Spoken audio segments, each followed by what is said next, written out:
Vi vil nu bevise toppunktsformlen.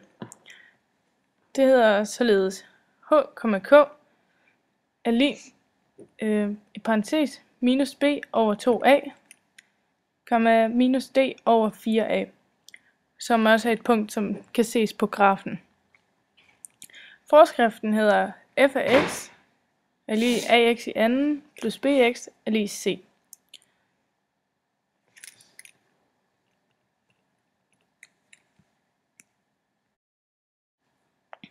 Vi sætter nu x0 ind i formlen, så den hedder f af x0 er lig ax0 opløftet i anden plus bx0 plus c er lig c.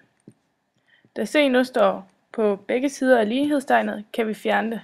Det går ud med hinanden. Nu hedder formlen ax0 opløftet i anden plus bx0 giver 0, netop fordi vi fjernede c'et. Det bliver så til x0 parentes ax0 plus b giver 0, fordi vi sætter x0 uden for parentes. Så bliver det til ax0 plus b, som giver 0, fordi vi ophæver parentesen igen. Så siger vi ax0 giver minus b. Vi rokerer lidt rundt i ligningen, så vi nu isolerer x. Så ligningen hedder derfor nu x0 er lig minus b over a. Okay. Da det er h-punktet, vi leder efter, som kun befinder sig halvt så langt ude på x-aksen som x0, ganger vi med en halv. Derfor får vi, at h er lige med minus b over 2a. For at finde k-værdien bruger vi den h-værdi, vi lige har fundet frem til, og indsætter den i formlen. Nu hedder formlen f af minus b over 2a er lige med a gange minus b over 2a i anden, plus b gange minus b over 2a plus c.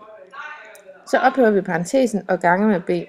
Det hedder nu a gange b i anden over 4a i anden minus b i anden over 2a plus c. Så ganger vi med a, så det kommer til at hedde ab i anden over 4a i anden minus b i anden over 2a plus c. Så finder vi en fællesnævner og indsætter derfor 4a ved c-værdien. Ligningen kommer nu til at hedde b i anden over 4a minus 2b i anden over 4a plus 4ac over 4a. Så kan vi samle brøken over en streg, så den kommer til at hedde b i anden minus 2b i anden plus 4ac over 4a. Så reducerer vi, så den kommer til at hedde minus b i anden plus 4ac over 4a. På samme måde som andengradsligningen har andengradspolynomiet en diskriminant. Det hedder d er lig b i anden minus 4ac, som er det samme, som der står i tælleren. K-værdien hedder derfor minus d over 4a.